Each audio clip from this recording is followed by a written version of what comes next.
See that? One more thing. I knew I ended that last video too quick. It seemed too easy because I forgot to speak about GT, Goodyear Tire, which of course has been pretty good, holding up pretty well over the last couple of months from the last time I spoke about it. And I believe we spoke about it maybe like back here as we were coming down in this wedge down here in the low eights. And you can see that we popped up and out coming out of these earnings here. Nice beat on the top and bottom line, and then we kind of hung out, made like a W, popped up, took that next leg higher. Recent earnings actually a miss then on the top and bottom lines, but the stock recently popped up and actually tested this trend line here. If we now extend this out, you can see, look, this is going from the highs after it ran up, right? I went from the bottom here. Well, I didn't go from bottom, but I'm showing you that, the stock came all the way down here. This was lockdowns, and then it went on a beeline straight up here to the tops in November of 2021. And then from that high, I went down across, and you can see how I came up and I touched that, basically touching that high right there. So if I extend it out now, let me move this up. If I extend it out now, boom, you can see how just recently the stock has actually not only tested but gotten above this trend line here. And again, this is a resistance trend line that's going back to November of 2021. So we're approaching, what, 4 years, right? Resisting and staying below this trend line. And now we're potentially testing it and ready to pop up and break up and out. So 12.5 to about 13 1/3 is potentially on the table, in my opinion, for Goodyear Tire. Long term, I think even more.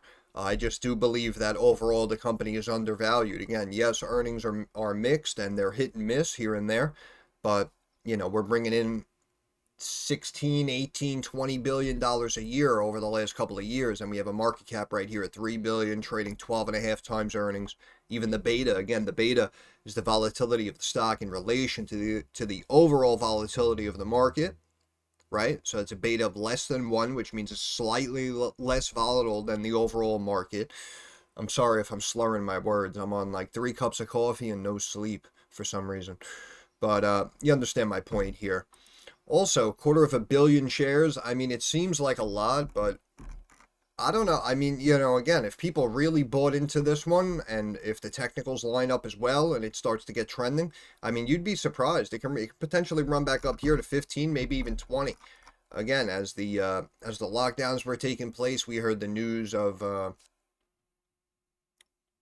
used cars, right, became very valuable, and they essentially like doubled and almost tripled their value just over the course of like a month or two. I remember that. And all the auto stocks, and again, something like Goodyear Tire, all the stocks were following suit in that sector. And this baby ran up to almost 25 a share. So that's why it was down here at 8. That's why I saw some value here. But anyway, rambling like an animal. And the news is sale of a chemical business, right? And we can see announced a sale of chemical business to sell majority of chemical business to Gemspring Capital.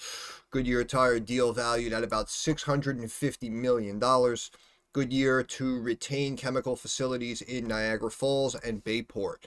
So this is obviously a good announcement for the stock in relation to stock value, right? Because they're instantly getting rid of assets that are probably not benefiting them for the most part, if we will, or is just potentially just not worth the headache, if you will. And they're obviously, selling that business and 650 million in cash.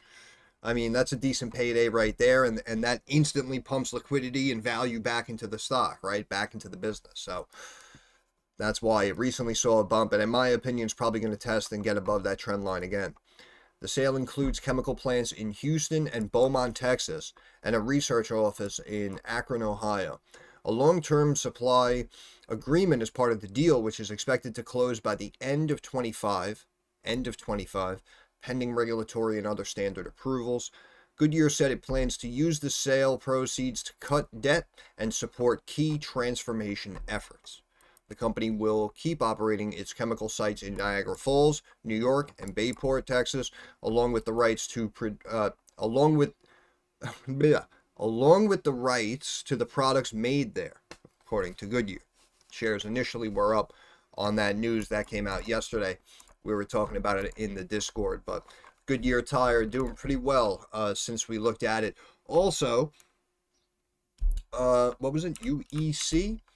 It's funny. This one I believe is down from when I put out the video because it was like the third week of January, like over here when I finally did the Trump video. See, everyone immediately jumped on after elections, right? And what did I say? I said no. I said I want to give it a couple of months, right? Let the dust settle. Let Trump actually get in there. Let's see what executive orders he actually signs, what he's going for.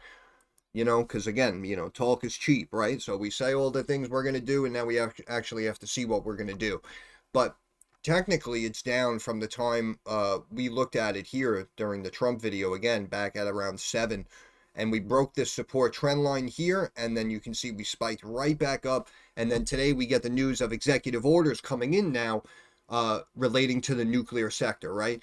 And this is what I said in the Trump video. I was talking about, I actually brought up, I believe, this company specifically, Uranium Energy Corporation, UEC, which you can see is up over 23.5% right now, 638, up a point and a quarter. And also LEU, Centrus, that we've spoken about in the past. Again, you can see, look at this. Channeled upward here, going into these earnings, phenomenal beat on the top and bottom line, pops up, look, gets right back above that support trend line, which it recently broke and was below for several months, popped up, and then look, perfectly flagged down, and now boom, we have the announcement today, and you can see LEU also up over 23% here, got up as high as over 118 and a quarter, excuse me, up over $21 right now currently. And we can double check these headlines here. Nuclear power shares rise after a report of Trump executive orders to enhance sector. UEC shares rose 24%, while UUUU, Energy Fuels, stock was also up big. LEU was up big, as U.S. President Trump is expected to sign executive orders to ease regulatory requirements on approvals for new reactors and enhance fuel supply chains. Reuters reported that recently. For unnamed sources, Oklo shares were higher. Yep, seeing a big bump today. Nano Nuclear, NNE, 27% bump. Constellation Energy, CEG. Again, shout out to a buddy of mine. He knows who he is. He was speaking to me recently. He's like, yeah, I was actually in, CEG. I sold it too early. I mean, the announcement came today. And this is what I mean, like we know what is potentially coming on the horizon. But if markets get rocky, if you made a good call in the past, you want to secure profits, again, nobody could really blame you. I still say, yes, it sucks to miss out on profits, especially when it was something you believed in, you had, and then it ended up popping, after you sold it. Believe me, I understand it really, really sucks. But remember, the number one priority is increasing account value, increasing buying power, growing the account, securing profits. That is the number one priority. But I was predicting, again, because Trump and Vance were speaking highly about nuclear and the fact that, they were in favor of it. And I knew it was just only a matter of time. The president will invoke the Defense Production Act as well as impose a national emergency over the country's dependence on China and Russia for enriched uranium, nuclear fuel processing, and advanced reactor inputs. Citing a draft summary of the orders. Summary also directs the U.S. Departments of Energy and Defense to locate federal lands and sites for nuclear deployment. So this is going to start, right? We're going to start breaking ground soon. So obviously that is big, big positive news for all of you nuclear energy stock shareholders, right? You saw all of those names basically popping about 20+% in change across the board. So that's good news. Silver continuing to run too. I just mentioned that in the previous video, but I re-mentioned in the Discord as well. Silver was up, I think, only like 0.3 or like 0.4%. And I kept saying SLV calls, SLV calls. Silver right now up almost 1.25%. Gold obviously continuing to climb. And Bitcoin, just quick update again, recently hit new highs. You could see here 112,000 even, which is pretty surprising, but somehow hit exactly 112,000 just last night, it looks. And you can see it's slightly pulled back here, down about 2%. And this also was something I mentioned. I did a Bitcoin video. You know, again, I know it doesn't gain much traction. I know I make these videos and I ramble, right? So sometimes it might not be the perfect length, right? You might only want to listen to someone for like 6 minutes or 15 minutes, and I ramble for 26 minutes. So I understand if I don't get a lot of views, right? I don't do clickbait titles, I don't have any catchy thumbnails or anything like that. But at the end of the day, as I always say, I am significantly correct more than I am incorrect.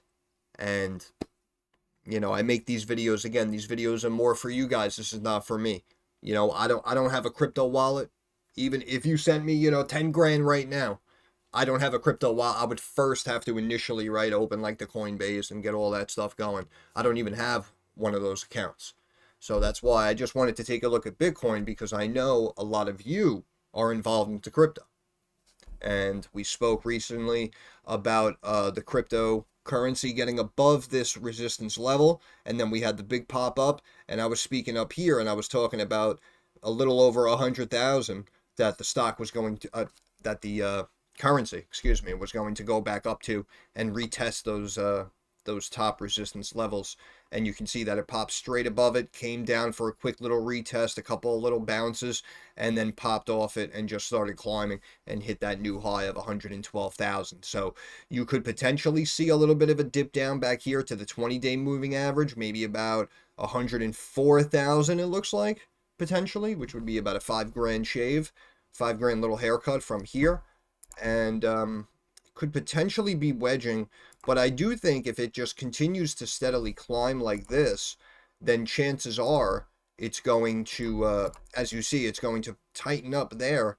Could potentially get to about 120,000 in the short term, in my opinion, and then it could break the wedge and it can come back down here and just retest this top level resistance. And that might actually cause a lot of people to get scared out in that moment. But in my opinion, that's when I would buy, actually, based on the chart, based on what I'm personally seeing here.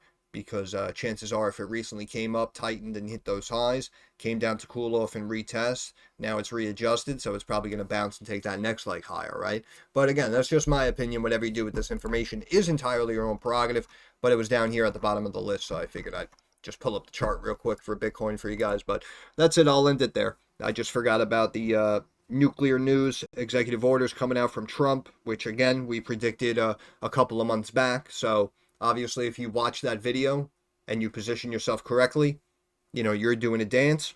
And it was off of something that we knew, essentially, for the most part, quote unquote, we knew this news was coming, right? So it was only a matter of time, and all you had to do was buy those shares, position yourself in the sector, and boom, now you're reaping the rewards. Again, same thing like US Steel I mentioned in the previous video. Stock was down in the 30s, mid 30s, low 30s. In my opinion, you all should have been accumulating shares like crazy because the bids came in above 50, right? So you know basically that's what the stock is worth at least. And you were buying it on sale down in the 30s, down in the low 40s even, and now it's already, you know, running back up to the high 40s. This is why, if you're really dealing in size and you can afford to take a position in shares as opposed to trying to time options, then not to be cocky or conceited, but in my opinion, shit's easy. But that's just me. But I'll end it there. So stocks by the numbers. Thanks again for your time. I appreciate it. Thumbs up, algorithm, right? All that good stuff. Subscribe to the channel. That means a lot, apparently. It's not up to me, but the algorithm demands it. But again, I know it's a rough day. Started off big red, slowly trying to inch up. Still got 2 hours to go. So I know markets are rocky and volatile. So I do want to wish everybody success. I hope everyone makes a couple of dollars. Thank you for your time. Enjoy your weekend.